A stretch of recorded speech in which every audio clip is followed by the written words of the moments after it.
जय हिंद साथियों, good morning. मैं आपका दोस्त अनुष्ट बिलास जैन स्वागत करता हूं आप सबका SLH अकेडमी पर। डेली करंट अफेयर्स की क्लास में आप सबका स्वागत है। देवियों और सज्जनों, मेरा आप सबसे विनम्र अनुरोध है कि आप सब वीडियो को अंत तक बिना स्किप किए हुए पूरा मन लगा कर देखें। और अगर आपको वीडियो पसंद आए तो प्लीज़ वीडियो को लाइक करें, कमेंट करें, शेयर करें और चैनल को सब्सक्राइब करना बिल्कुल ही ना भूलें।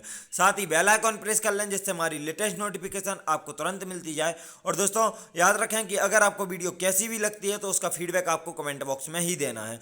अब आपका ज़्यादा समय ना लेते हुए देखते हैं आज का पहला प्रश्न। आज का पहला प्रश्न है, ऑपरेशन पेंजिया XIV मतलब 14 किस एजेंसी द्वारा क्रियान्वित किया गया है? आपके ऑप्शन है ए रॉ, बी इंटरपोल, सी ISI और डी काउंटर इंटेलिजेंस। तो दोस्तों याद रखें, ऑपरेशन पेंजिया XIV इंटरपोल द्वारा क्रियान्वित किया गया है। दोस्तों इंटरपोल ने ऑपरेशन पेंजिया नामक एक अभ्यास आयोजित किया जिसमें एजेंसी ने वेबसाइटों और ऑनलाइन मार्केट प्लेस सहित 1.1010 लाख से अधिक वेब लिंक को हटा दिया है जो दवाओं और चिकित्सा उत्पादों की अवैध बिक्री में शामिल थी।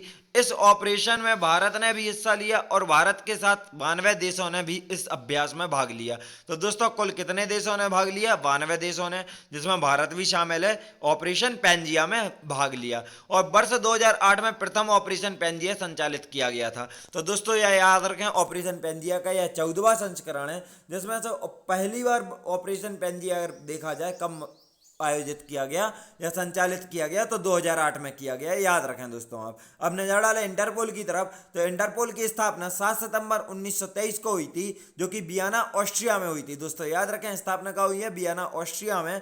और इसका मुख्यालय कहाँ है? तो लियोन फ्रांस में इसका मुख्यालय है। वर्तमान में इसके अध्यक्ष किम जोंग यांग हैं तथा उपाध्यक्ष अलेक्जेंडर प्रोकोपचक हैं और साथ ही इसके महासचिव जर्गन स्टॉक हैं। तो तीनों चीजें याद रखें दोस्तों, अध्यक्ष किम जोंग यांग, उपाध्यक्ष अलेक्जेंडर प्रोकोपचक और महासचिव जर्गन स्टॉक। साथ ही स्थापना 7 सितंबर 1923 कहाँ? वियना ऑस्ट्रिया में और मुख्यालय लियोन फ्रांस में स्थित है। देखते हैं आज का अगला प्रश्न। आज का अगला प्रश्न है, the cost of climate change in India report के अनुसार जलवायु परिवर्तन के कारण 2040 तक भारत की गरीबी दर में कितने प्रतिशत की वृद्धि होगी? आपके ऑप्शन है ए 2.3%, बी 3.5%, सी 4.0% और डी 4.5%। तो दोस्तों याद रखें, the cost of climate change in India report के अनुसार जलवायु परिवर्तन के कारण 2040 तक भारत की गरीबी दर में 3.5% की वृद्धि होगी। दोस्तों लंदन बेस्ड वैश्विक think tank overseas development institute, तो यह रिपोर्ट किसकी है? The cost of climate change in India किसकी है? थिंक टैंक, वैश्विक think tank overseas development institute की है द्वारा the cost of climate change in India शीर्षक से एक रिपोर्ट जारी की गई है। इस रिपोर्ट में कहा गया है कि जलवायु परिवर्तन के कारण वर्ष 2040 तक भारत की गरीबी 3.5% बढ़ जाएगी। इस रिपोर्ट में यह भी कहा गया है कि वर्ष 2100 तक जलवायु परिवर्तन के कारण भारत को लगभग 3 से 10% GDP का नुकसान होगा। तो दोस्तों यह भी क्वेश्चन बन सकता है आपसे, जो कि आप यहाँ पर इमेज में भी देख पा रहे होंगे कि 2100 तक, वर्ष 2100 तक रिपोर्ट कौन सी है? The cost of climate change in India report के अनुसार वर्ष 2100 तक कितने प्रतिशत तक का GDP का लॉस हो सकता है भारत को इस रिपोर्ट के अनुसार? तो आपको पता होना चाहिए 3 से 10% का। और रिपोर्ट किसके द्वारा जारी की गई है? तो ओवरसीज डेवलपमेंट इंस्टीट्यूट द्वारा, जो कि कहाँ पर? लंदन में स्थित है। आपको यह पूरे पॉइंट याद रखने हैं। देखते हैं आज का अगला प्रश्न। आज का अगला प्रश्न है, किसे international association of ultra runner council में एशिया ओशिनिया प्रतिनिधि चुना गया है? आपके ऑप्शन है ए वेंकटेश रत्नम, बी अरविंद भाटिया, सी नागराज अडीगा और डी श्रीकांत जायसवाल। तो दोस्तों याद रखें कि हाल ही में नागराज अडीगा को international association of ultra runner council में एशिया ओशिनिया प्रतिनिधि चुना गया है। दोस्तों भारत के नागराज अडीगा को हाल ही में संपन्न 2021 international association of ultra runner council में, जिसमें IAU परिषद चुनाव हुए थे, एशिया ओशिनिया प्रतिनिधि के रूप में चुना गया है। अडीगा स्वास्थ्य फिटनेस को बढ़ावा देने और उभरते खिलाड़ियों को प्रोत्साहित करने के लिए एथलेटिक्स फेडरेशन ऑफ इंडिया और विभिन्न सरकारी निकायों के साथ मिलकर काम कर रहे हैं। तो दोस्तों याद रखें किसे चुना गया है अभी हाल ही में international association of ultra runner council में एशिया ओशिनिया प्रतिनिधि। तो याद रखना है आपको नाम नागराज अडीगा। देखते हैं आज का अगला प्रश्न। आज का अगला प्रश्न है, हाल ही में कोविड-19 के रोगियों के लिए किसने कवच पर्सनल लोन योजना लॉन्च की है? आपके ऑप्शंस हैं ए आरबीआई, बी एचडीएफसी, सी एक्सिस और डी एसबीआई। तो दोस्तों याद रखें कि हाल ही में कोविड-19 के रोगियों के लिए एसबीआई ने कवच पर्सनल लोन योजना लॉन्च की है। दोस्तों भारतीय स्टेट बैंक ने अपने ग्राहकों को कोविड-19 के उपचार के लिए स्वयं और परिवार के सदस्यों के चिकित्सा खर्चों को पूरा करने में सक्षम बनाने के लिए एक कोलेटरल फ्री कवच व्यक्तिगत ऋण योजना को लॉन्च किया है। तो दोस्तों योजना का नाम क्या है? कवच व्यक्तिगत ऋण, जो कि योजना है एसबीआई की। यह किसके लिए है? तो कोविड-19 से या तो संक्रमित या परेशान हुए या उनके परिवार के सदस्यों की चिकित्सा को खर्चा पूरा करने में सक्षम बनाने के लिए योजना है। इस योजना के तहत ग्राहक 60 महीनों के लिए 8.5% प्रति वर्ष की वार्षिक दर पर 5 लाख तक का ऋण बैंक से प्राप्त कर सकते हैं, जिसमें 3 महीने की मोहलत शामिल है। अब आपको दोस्तों एसबीआई के बारे में बता दें, मतलब स्टेट बैंक ऑफ इंडिया के बारे में, तो इसके वर्तमान में अध्यक्ष या सीईओ दिनेश कुमार खारा है। मुख्यालय एसबीआई का मुंबई में स्थित है तथा एसबीआई की स्थापना राष्ट्रीयकरण के बाद 1 जुलाई 1955 को हुई है। देखते हैं आज का अगला प्रश्न। आज का अगला प्रश्न है, अमेरिका में जॉर्ज फ्लॉयड की पुलिस के द्वारा हत्या का वीडियो बनाने वाली अश्वेत लड़की डैटनेला फ्रीजियर को हाल ही में किस अवार्ड से सम्मानित करने की घोषणा की गई है? आपको याद रखना है दोस्तों नाम, अगर अवार्ड का नाम दिया जाए तो यह कौन है? डैटनेला फ्रीजियर, जिन्होंने एक हत्या का वीडियो बनाया था, पुलिस की हत्या का, जॉर्ज फ्लॉयड की हत्या का। अब आपके ऑप्शंस हैं ए ऑस्कर अवार्ड, बी ब्रेवियर अवार्ड, सी स्पेशल पुलित्जर अवार्ड और डी इनमें से कोई नहीं। तो दोस्तों याद रखें दोस्तों, अमेरिका में जॉर्ज फ्लॉयड की पुलिस के हाथों हत्या का वीडियो बनाने वाली अश्वेत लड़की डैटनेला फ्रीजियर को हाल ही में स्पेशल पुलित्जर अवार्ड से सम्मानित करने की घोषणा की गई है। दोस्तों पुलित्जर पुरस्कार जूरी के पास, अब आपको पुलित्जर पुरस्कार के बारे में बता दें दोस्तों क्या होता है और कब से हो रहा है। तो पुलित्जर पुरस्कार जूरी के पास विशेष प्रशस्ति पत्र और पुरस्कार देने का विकल्प है जहां वे आवश्यक समझते हैं। 1918 से अब तक ऐसे 44 विशेष प्रशस्ति पत्र और पुरस्कार दिया जा चुके हैं।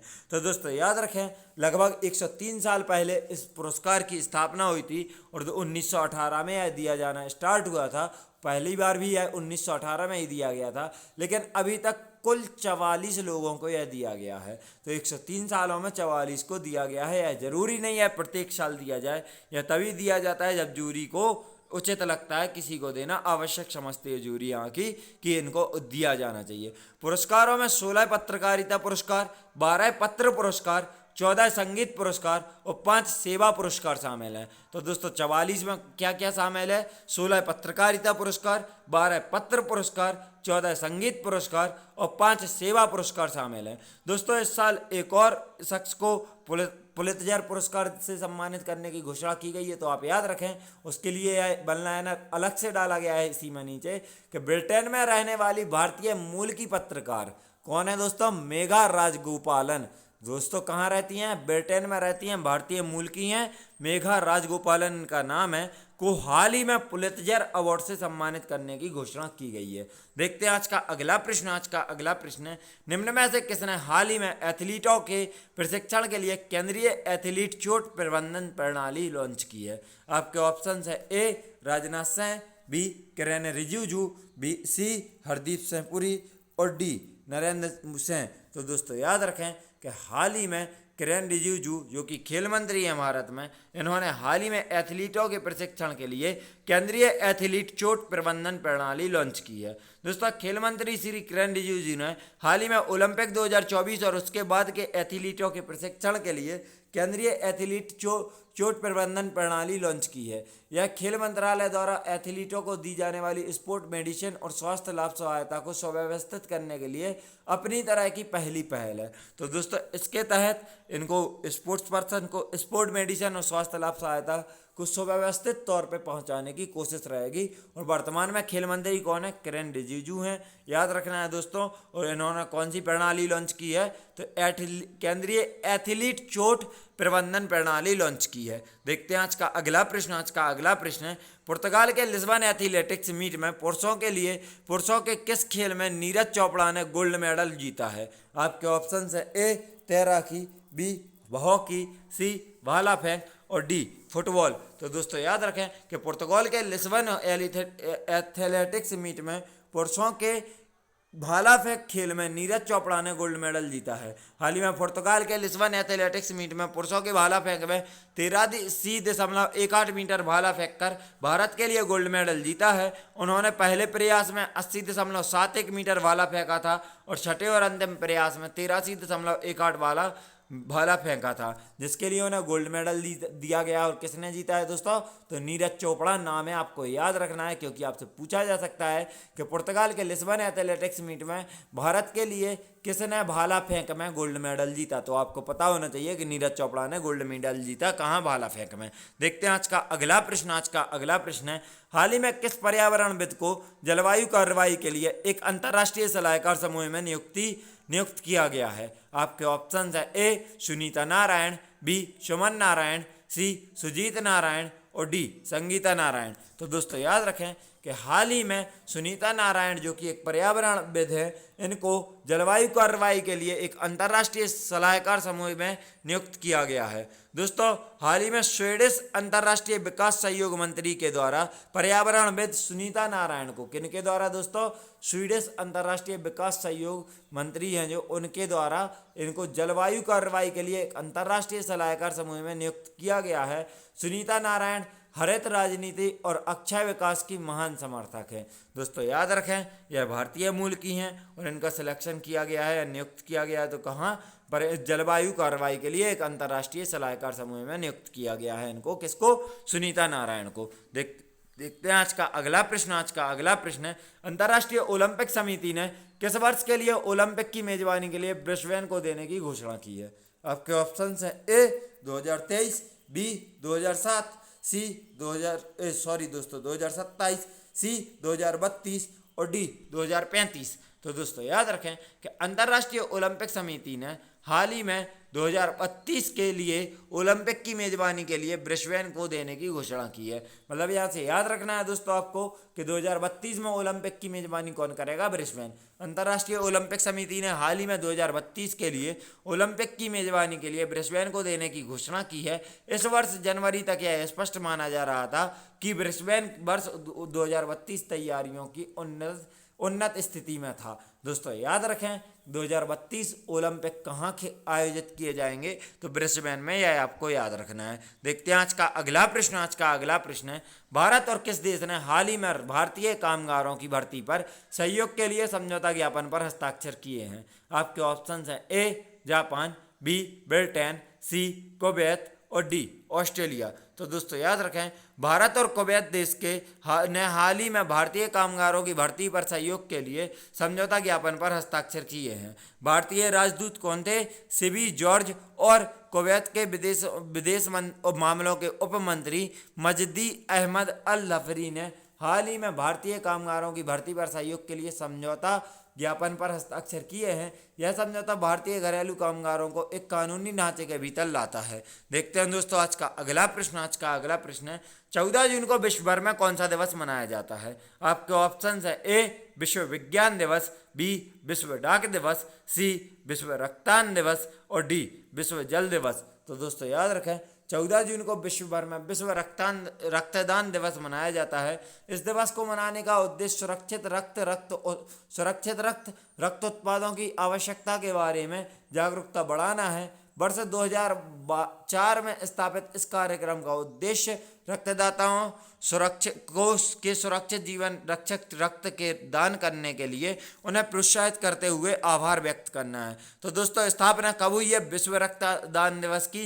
2004 में। आपको याद रखना है दोस्तों बहुत अच्छे से कि 2004 से 14 जून को प्रत्येक वर्ष विश्व भर में विश्व रक्तदान दिवस मनाया जा रहा है। देखते हैं आज का आखिरी प्रश्न, उसके बाद देखेंगे दोस्तों वन लाइनर। तो आज का आखिरी प्रश्न है, इनमें से किस देश की अर्थशास्त्री रेबेका ग्रीनस्पैन को संयुक्त राष्ट्र व्यापार और विकास सम्मेलन का नया महासचिव नियुक्त किया गया है? मोस्ट इंपॉर्टेंट क्वेश्चन है दोस्तों, तो याद रखें बहुत अच्छे से, नाम भी याद रखना है आपको, रेबेका ग्रीनस्पैन, क्योंकि आपसे नाम ही पूछा जा सकता है कि संयुक्त राष्ट्र व्यापार और विकास सम्मेलन का नया महासचिव किसे नियुक्त किया गया है। तो आपको पता होना चाहिए रेबेका ग्रीनस्पैन। अब देखेंगे ऑप्शंस को दोस्तों, तो आपके ऑप्शंस हैं A Japan, B Spain, C Australia और डी कोस्टा रिका। तो दोस्तों याद रखें कि हाल ही में कोस्टा रिका की अर्थशास्त्री रेबेका ग्रीनस्पैन को संयुक्त राष्ट्र व्यापार और विकास सम्मेलन का नया महासचिव नियुक्त किया गया है। दोस्तों कोस्टा रिका की अर्थशास्त्री रेबेका ग्रीनस्पैन को संयुक्त राष्ट्र व्यापार और विकास सम्मेलन का नया महासचिव नियुक्त किया गया है। इस संयुक्त राष्ट्र व्यापार और विकास सम्मेलन का मुख्यालय जिनेवा में है। वे इसका नेतृत्व संभालने वाली पहली महिला और मध्य अमेरिकी क्षेत्र की पहली व्यक्ति होंगी। तो दोस्तों आपको यह भी याद रखना है कि अगर आपसे पूछा जाए संयुक्त राष्ट्र व्यापार और विकास सम्मेलन की मतलब नेतृत्व संभालने वाली पहली महिला का नाम क्या है, तो भी आपको पता होना चाहिए रेबेका ग्रीनस्पैन, जो कि कोस्टा रिका की रहने वाली हैं। यह पहली महिला हैं जिन्होंने संयुक्त राष्ट्र व्यापार और विकास सम्मेलन का नेतृत्व किया। और इसका मुख्यालय कहाँ है? संयुक्त राष्ट्र व्यापार और विकास सम्मेलन का मुख्यालय तो जिनेवा में स्थित है, आपको यह भी याद रखना है। अब देखेंगे आज के वन लाइनर दोस्तों, तो आज के पहला वन लाइनर है, आईआईटी कानपुर के प्रोफेसर मुकेश शर्मा को हाल ही में विश्व स्वास्थ्य संगठन वैश्विक वायु प्रदूषण और स्वास्थ्य तकनीकी सलाहकार समूह का मानद सदस्य नियुक्त किया गया है।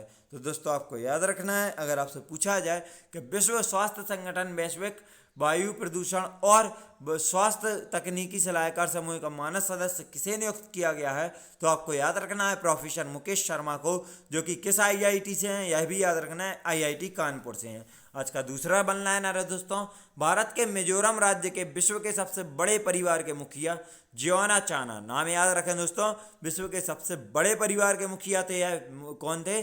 जियोना चाना का हाल ही में 76 वर्ष की उम्र में निधन हो गया है। वे पेशे से बड़ा ही हैं। उनकी कुल कितनी पत्नियां हैं दोस्तों? तो 38 पत्नियां और 89 बच्चे थे। और इसी के साथ यह विश्व के सबसे बड़े परिवार के मुखिया थे कौन? जियोना चाना, जो कि किस राज्य में? तो मिजोरम राज्य में रहते थे। यह 76 वर्ष की उम्र में इनका निधन हो गया है, तो याद रखें दोस्तों। इसका अगला वन लाइनर देखें दोस्तों, चेक गणराज्य की बारबारा क्रेजिशिकोवा ने हाल ही में फ्रेंच ओपन टेनिस में महिला एकल का खिताब जीता है। तो अगर आपसे पूछा जाए कि हाल ही में फ्रेंच ओपन टेनिस में महिला एकल का खिताब किसने जीता है, तो आपको याद रखना है बारबोरा क्रेजिशिकोवा ने जीता है। आज का आखिरी वन लाइनर है दोस्तों, G7 शिखर सम्मेलन में नेताओं ने हाल ही में चीन के बेल्ट एंड रोड इनिशिएटिव का मुकाबला करने के लिए विकासशील देशों की मदद करने में से build back better world launch किया है। तो दोस्तों बिल्ड बैक बेटर लॉन्च किस संस्था द्वारा लॉन्च किया गया, किस सम्मेलन में लॉन्च किया गया है? तो G7 शिखर सम्मेलन में लॉन्च किया गया है। कौन सा? Build back better world. और इस किसके खिलाफ लॉन्च किया गया? तो ये चीन के बेल्ट एंड रोड इनिशिएटिव के खिलाफ लॉन्च किया गया है। दोस्तों हमारी वीडियो यहीं समाप्त होती है। वीडियो को अंत तक देखने के लिए आप सभी का धन्यवाद। अगर आप सबको वीडियो पसंद आई है तो प्लीज़ वीडियो को लाइक करें, कमेंट करें, शेयर करें और चैनल को सब्सक्राइब करना बिल्कुल भी ना भूलें। साथ ही बेल आइकॉन प्रेस कर लें जिससे हमारी लेटेस्ट नोटिफिकेशन आपको तुरंत मिलती जाए। और दोस्तों अगर आपको वीडियो जैसी भी लगी हो प्लीज़ अपना कमेंट बॉक्स में फीडबैक जरूर दें। वीडियो को अंत तक देखने के लिए एक बार फिर से धन्यवाद। आपको बता दूं दोस्तों कि अगर आप हम सबसे social media like Facebook, Instagram, Telegram पर जुड़ना चाहते हैं तो डिस्क्रिप्शन बॉक्स से लिंक के द्वारा आप हमें फॉलो कर सकते हैं। साथ ही अगर आपको इस क्लास की PDF चाहिए तो आप हमारे टेलीग्राम चैनल SLH अकेडमी को ज्वाइन करके इस क्लास की PDF ले सकते हैं। वीडियो को अंत तक देखने के लिए एक बार फिर से धन्यवाद। जय हिंद, जय भारत, आपका दिन मंगलमय हो।